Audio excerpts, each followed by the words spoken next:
Nako. Lah. Sige. Nako, grabe guys. Ito na guys, ang hirap ng daan.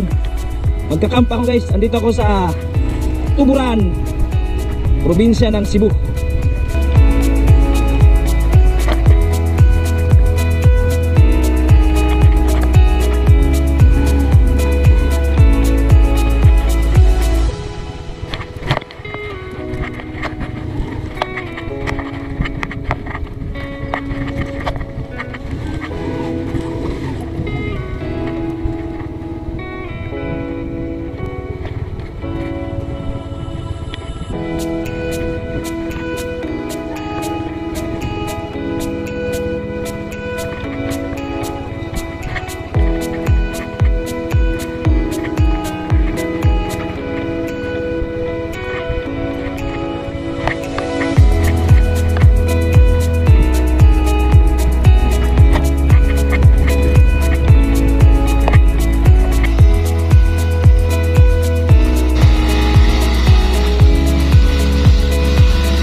Hello guys, good afternoon. So, pasado alas 5 na ng hapon dito.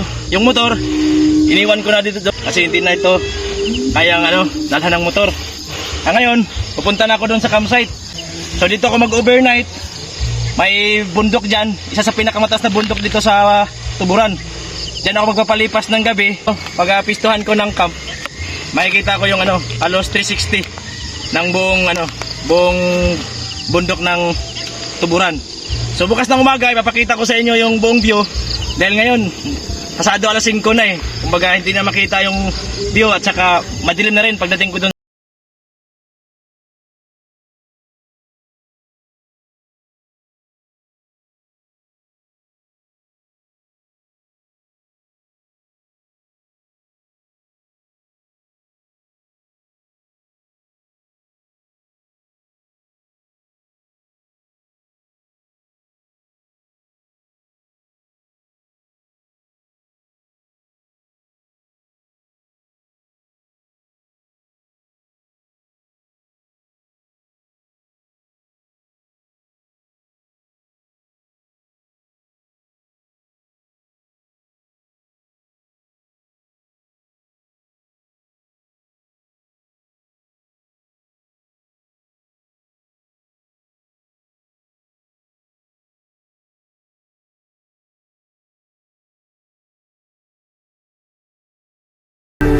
Pasado alas City na ng gabi. Ngayon lang ako nakaluto ng ng hapunan. Ayun yung kanin, saka itong ulamin, inihaw na isda.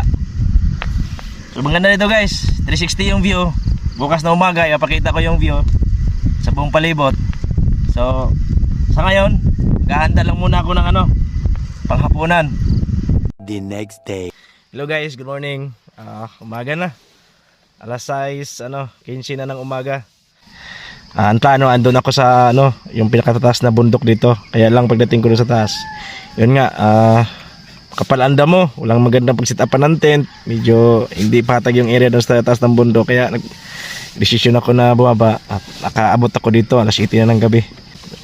Pagdating dito, naglatag kagad ako ng tent, tapos nagluto na hapunan. So ngayon guys, grabe ang lamig dito. Kung gusto niyo dito, mag-camp sa 360 view sa may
Bambukin Dam sa Barangay Kabangkalan, Tuburan, Cebu. Ito yung 360 view niya. So maganda dito mag overnight. Kita mo yung buong palibot. Yan guys, yung nakita nyo na yan. Yan. Ayan yung Atabay Peak. Tapos sa baba naman, diyan sa baba, diyan mo makikita yung yung Marmol Cliff. Kagabi, hindi ko na napakita yung pag-sit up ko ng tent. Tsaka pagdating ko dito, gutom na dahil alas 7 na ng gabi. Nagluto ako ng hapunan, so nagihaw ng isda, nagluto ng kanin. Kasi ang plano ko talaga, doon ako mag-camp. Yan. Yan dapat ako magka-camp kagabi. Makita ko, pagdating ko sa taas, walang magandang paglagay ng tent dahil ang kapal ng damo. Tapos hindi patag yung area. Kaya nagdesisyon akong bumaba at dito ako nagka-camp sa 360 view. Maganda naman siya, yung buong palibot, okay naman.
Okay guys, bababa na ako. Natapos na ako mag-camp. Dito na lahat ng gamit. Kaya bababa na ako ng bayan. Up!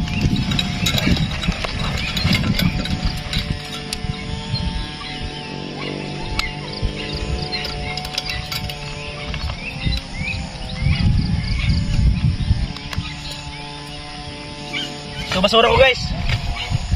So live na trees. Basura. Dala.